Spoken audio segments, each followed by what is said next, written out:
Good morning. Welcome to our Sunday service for December 12th of 2021. We will open the service with Kancho, followed by Sutra Chanting of Juseige. Then the Dharma School 5th and 6th grade class will lead us in the Eightfold Path. Then we'll have a Dharma message from Reverend Mukojima, and then we will close our service. Thank you for joining us today.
Amanda, Amanda, Amanda, Amanda, Amanda, Amanda.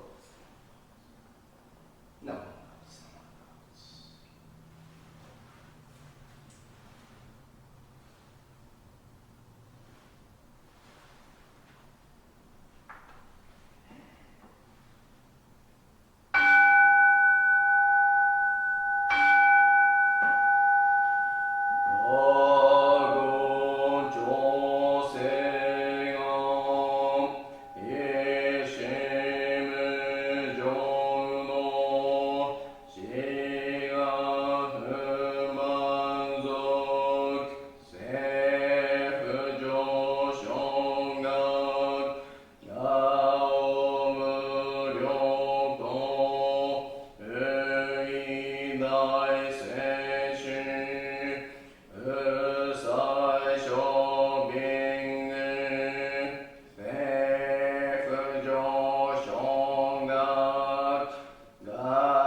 Namanda, Vatsanamanda, Vatsanamanda, Vatsanamanda, Vatsanamanda, Vatsanamanda, Vatsanamanda, Vatsanamanda, Vatsanamanda.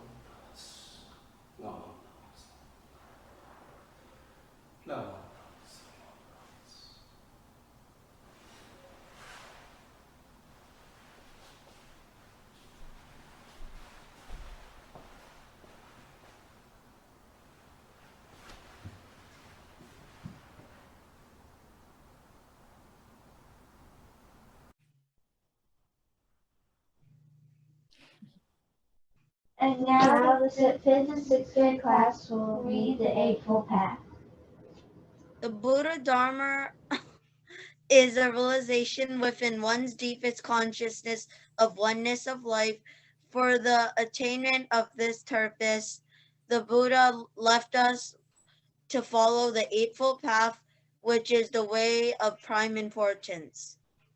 Right view, to keep ourselves free from prejudice, superstition, and delusion, and to see the true nature of life as it is. Right thoughts, to turn away from the evils of the world and direct our minds towards purity. Right speech, to refrain from pointlessness and harmful talk and speak kindly and courteously to all. Right conduct, to see that our deeds are peaceful, benevolent, compassionate, and pure, to live the teachings daily. Right livelihood, to earn our living in such a way as to entail no evil consequences.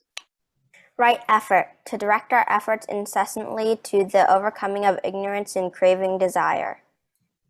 Right mindfulness, to cherish good and pure thoughts, for all that we say and do arise from our thoughts. Right meditation, to concentrate our will on the Buddha, his life, and his teachings. May the presence of the Buddha, who said that he would abide in the Dharma, be our guide. May we with earnestness, gratitude, and unfaltering steps tread upon this noble Eightfold Path until we too shall attain enlightenment. Please join us in Gasho. Namo Amida-butsu. Namo Amida-butsu. Namo Amida-butsu. Namo Amida-butsu. Namo Amida-butsu. Namo Amida-butsu. Namo Amida-butsu. Value the angry face of a good friend more than the smiling face of a bad friend. Namanda, Namanda, Namanda, Namanda. Good morning, everyone. Thank you very much for joining us online today for our Sunday service. The end of 2021 is just around the corner. I hope that all of you will enjoy the holiday season in good health and the spirits. Because of the pandemic, we've sacrificed so many things in our daily lives this past year and a half. One of the biggest things my family missed was going to Japan during my summer break. We had been going to Japan every summer to visit our parents so that our kids can see their grandparents. It is always a joy to see my parents rejoicing at how much the kids have grown. And of course, the kids are also really happy about seeing their grandparents because they are always spoiled by them. The last time we visited Japan was in 2019, so we've really missed our family reunion for over 2 years. Especially since we lost my mom just last May, it's really hard to accept that she won't be there to welcome us home the next time we do get back to Japan. Her passing has left a big void in my life. I still remember clearly my mom crying at the airport when we left Japan 3 years ago.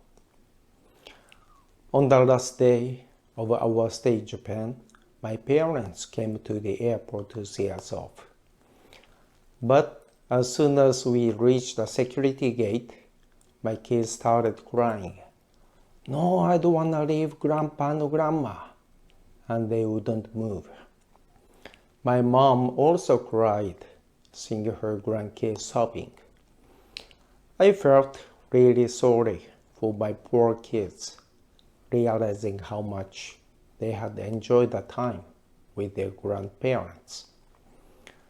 As we parted, I expressed my appreciation to my parents for everything they had done for us during our stay in Japan, and promised we would see each other again next summer.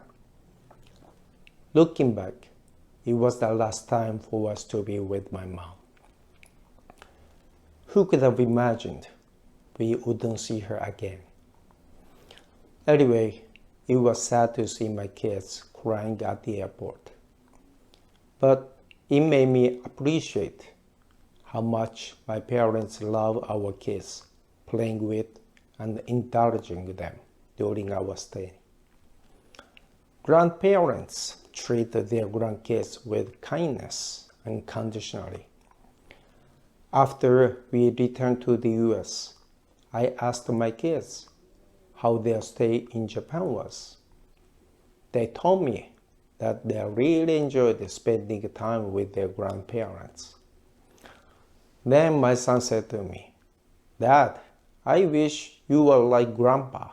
He listens to whatever I say. I can eat as many chocolates as I like. He is always nice to me.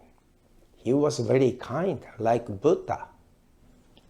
When I heard that, I learned again how important their grandparents are into our children. And at the same time, I realized that I could never be like their grandparents. It is because, unlike lenient grandparents, whom the children may see after long absence, parents have the responsibility of training their child strictly every day.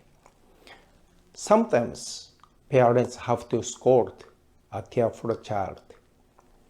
The ones who must raise a child while crying, laughing, scolding, and sometimes even while being disliked are the father and the mother.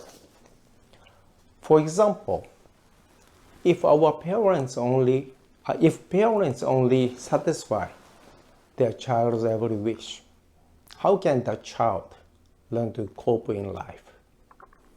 If parents only give their child his favorite food, buy whatever he wants, and indulge whatever he says, perhaps that child will never become a capable adult. In my family, only the grandparents, whom we can only see once a year, are allowed to spoil my kids. But their parents, must be strict with them. Even if my kids ask us for chocolates, we have to teach them they cannot have them all the time, because too much candy causes tooth decay and poor health.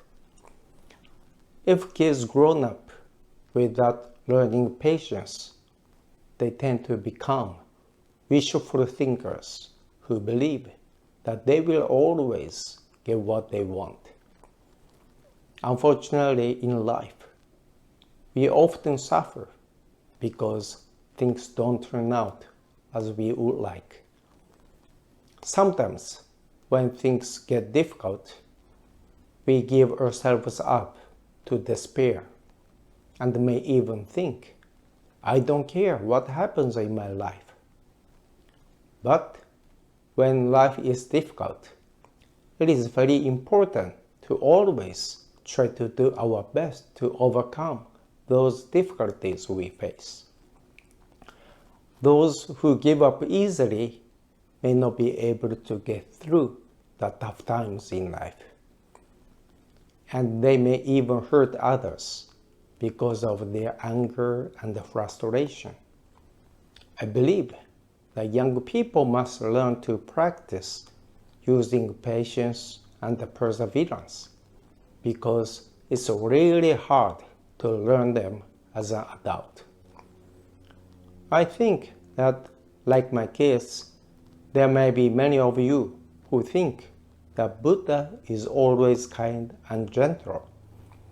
But we should remember that someone who grants all of our wishes is not Buddha.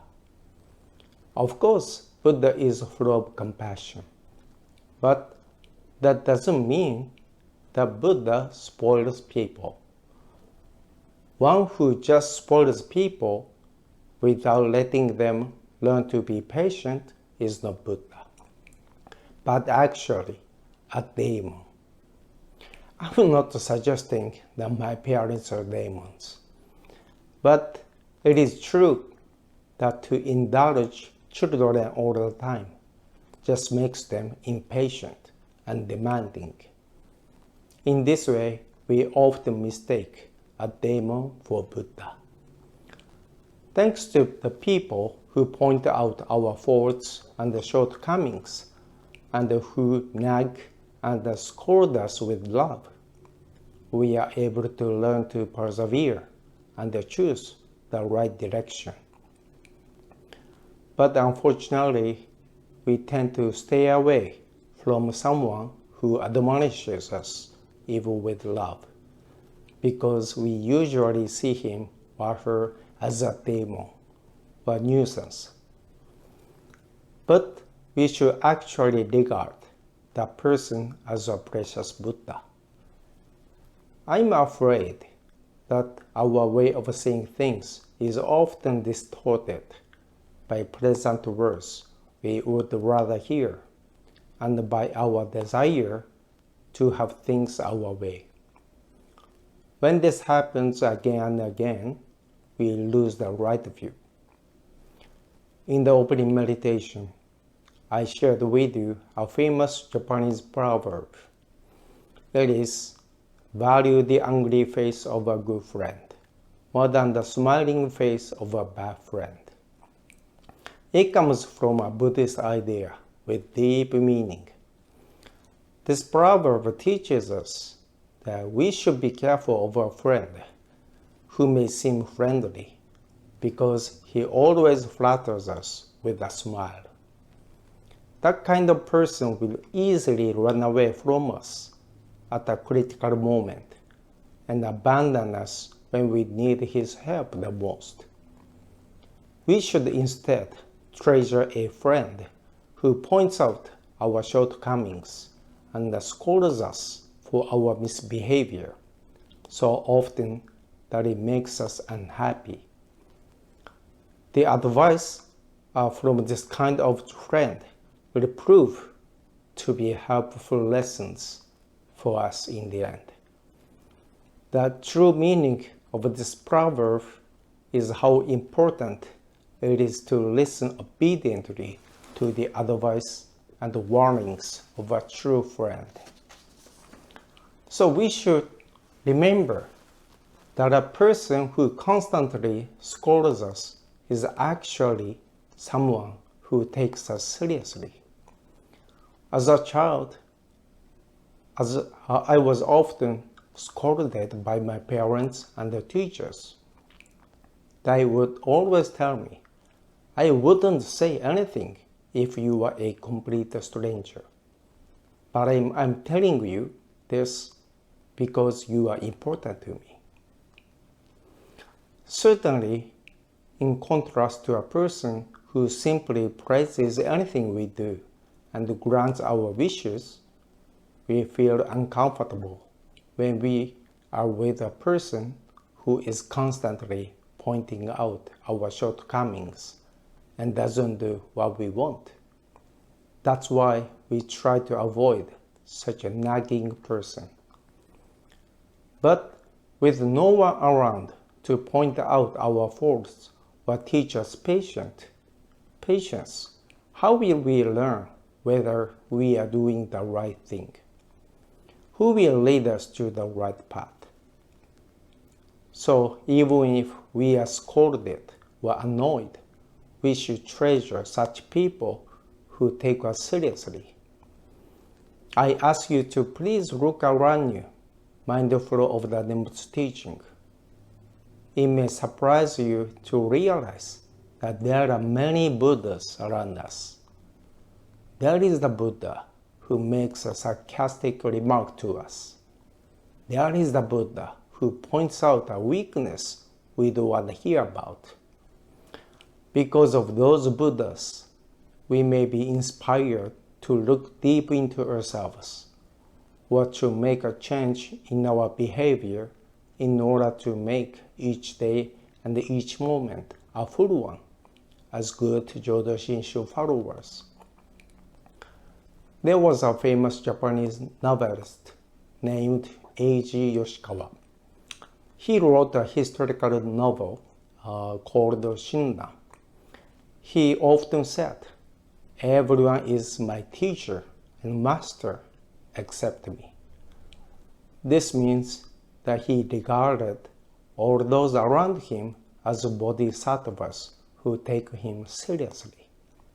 So he always rejoiced in the great working of many Buddhas and bodhisattvas, leading him to the right path as good Jodo Shinshu Buddhist. So even if we are told something unpleasant, let's listen obediently and gratefully as if they were Buddha's words, so that we don't stray from the right path as good Jodo Shinshu Buddhists. I sincerely hope that as my kids grow up, they will realize that I'm not their daimon. Again, thank you very much everyone for your participation today. Please continue to stay healthy and have a great holiday season. Thank you very much. Please put your hands together in Gassho. Value the angry face of a good friend more than the smiling face of a bad friend. Namo Amida Butsu. Namo Amida Butsu. Namo Amida Butsu.